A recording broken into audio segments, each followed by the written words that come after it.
నన్నయ్య భట్టు అనేవాడు ఆ అనే అక్షరం కనిపెట్టకపోతే, మనకు రాయకపోతే అమ్మ అనే పదం మనకు లేదు.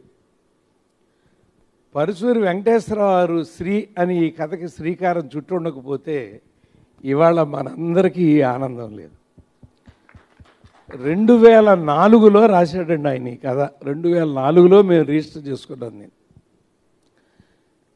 ఎవరని 2006లో ఆయన పట్టుకున్నాడండి. ఇక ఆయన వెంట దుబాయ్ వెళ్ళాడు, అక్కడ మళ్ళీ సీల్ను మార్చుకొచ్చాడు.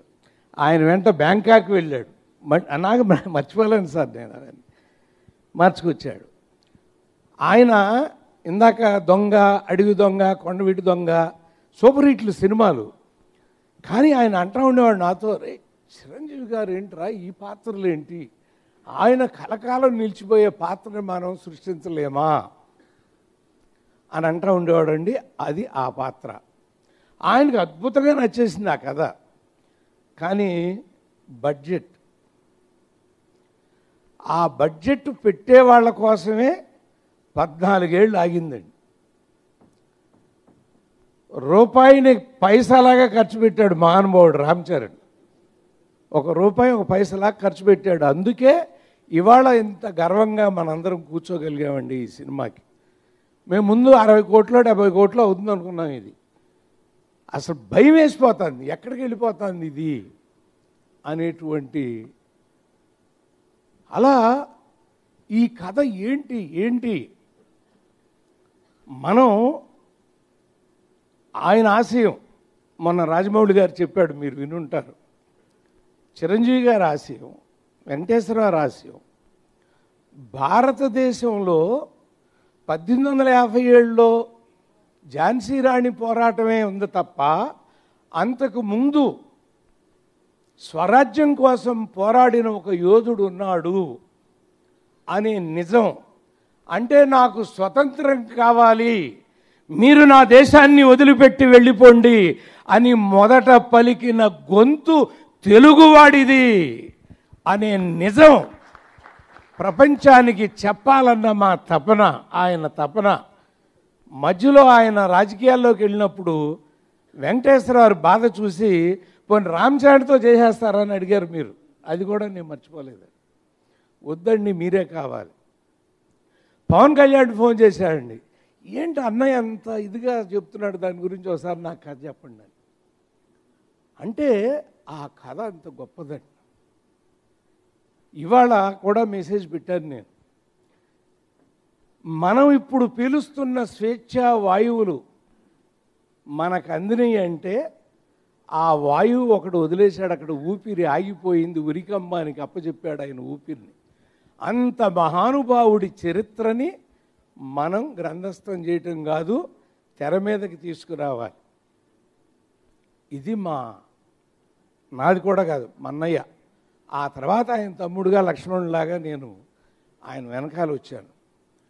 దానికి సరిపోయే మనిషి నిన్నటి నుంచి అండి నా ట్విట్టర్లో, నా ఫేస్బుక్లో పాదాభివందనాలు పెడుతున్నారు సార్ అందరూ. పాదాభివందనాలు ఎందుకంటే ఒక తెలుగువాడి చరిత్రని ప్రపంచానికి తెలియజెప్పారు. ఆ మహానుభావుడు లేకపోతే ఇంత గొప్ప హిట్ అవ్వదు, ఇంతమందికి తెలియదండి. అస్సలు అన్నిటికంటే ముద్దు వేసింది ఆయన పెట్టిన మెసేజ్ అండి. నేను ఆయనకు మెసేజ్ పెట్టా, ఇది చాలా సూపర్ హిట్ అవ్వాలని నేను కోరుకుంటున్నానని చిరంజీవి గారికి మెసేజ్ పెడితే, సైరా మీ బిడ్డ, దాన్ని నా బిడ్డ చేతిలో పెట్టారు. ఆ బిడ్డ తీసిన ఈ సైరాని ఇవాళ ప్రపంచమంతా చిరంజీవా అని ఆశీర్వదిస్తోంది, ధన్యవాదాలు సోదరా అని పెట్టాడు. Hats off to you Ram Charan. ఎందుకంటే మా కష్టం ఒక రచయితలుగా మా భూపతి, మా సత్యానందు, మధు, ఇక్కడ ఇంకా మా బుర్రా సాయి మాధవ్, నేను నిన్నే పెట్టాను, నిద్రలేని రాత్రులు ఎన్ని గడిపాడో సురేందర్ రెడ్డి అని. ఎన్ని కష్టాలు. ఎందుకంటే జీవితంలో ఎప్పుడు భయపడలేదండి ఏ సినిమాకి. ఇది కొడుతుందని వెళ్ళాం. కానీ ఒక తెలుగువాడి చరిత్రలో ఇంత తప్పు జరిగితే ప్రపంచం అంతా దుమ్మెత్తిపోస్తుంది, దానికి భయపడ్డాం. కానీ అది లేకుండా ఇంతమంది కష్టపడి దాన్ని ఒక అద్భుతానికి తీసుకొచ్చి ఇవాళ మేము గర్వపడుతున్నాం తెలుగువాడుగా పుట్టినందుకని పెడుతున్నారు సార్ మెసేజ్లు. అసలు నేను మామూలుగా ఉద్రేకంగా మాడతా మీకు తెలుసు, కానీ గుండెంతా పట్టేసిందండి నాకు. ఎందుకంటే మా కోరిక 2004 అంటే 16 సంవత్సరాలండి. రాముల వారు తిరిగి రావడానికి 14 ఏళ్ళు పట్టింది. మా అన్నయ్య ఆలోచన తెరకెక్కడానికి 16 ఏళ్ళు పట్టింది.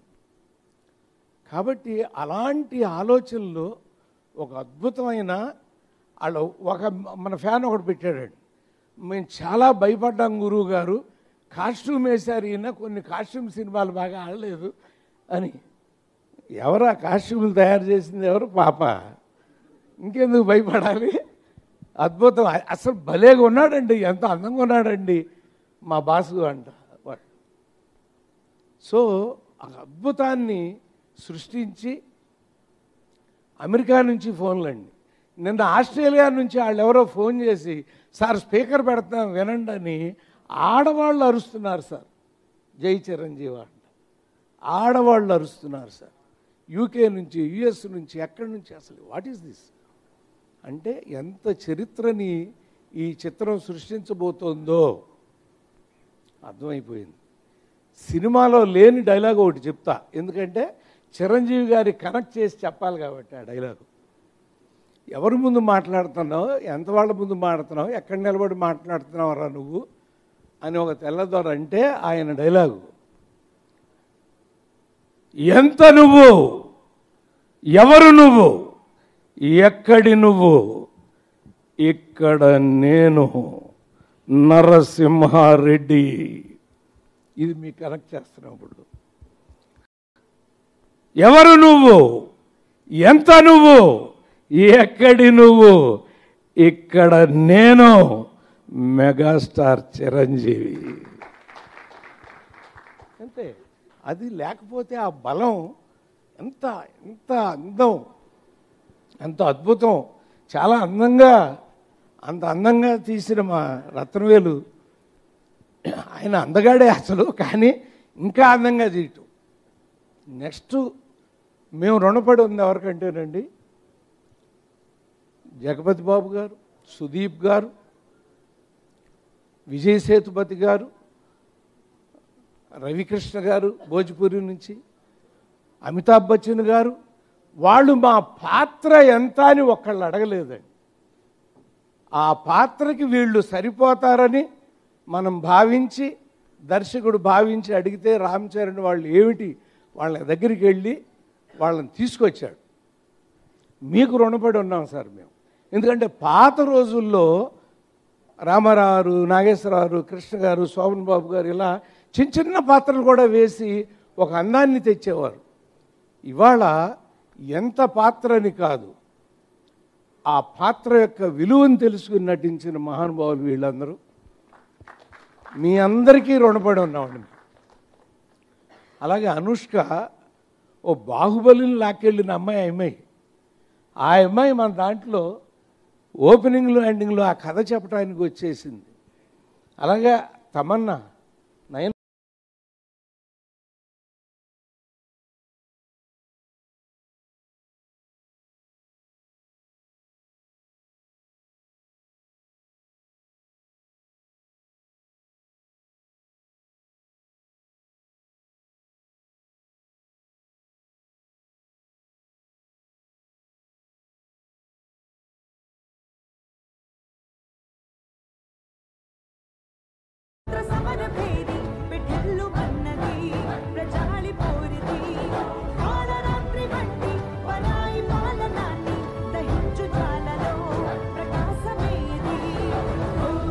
చేస్తుందని కాదు, ఎంత గౌరవాన్ని తెస్తుంది ఈ సినిమా అని.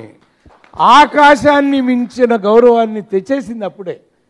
ఆకాశాన్ని అంచే అంత డబ్బు త్వరలో తెస్తుంది, ఇది మనకు తెలుసు.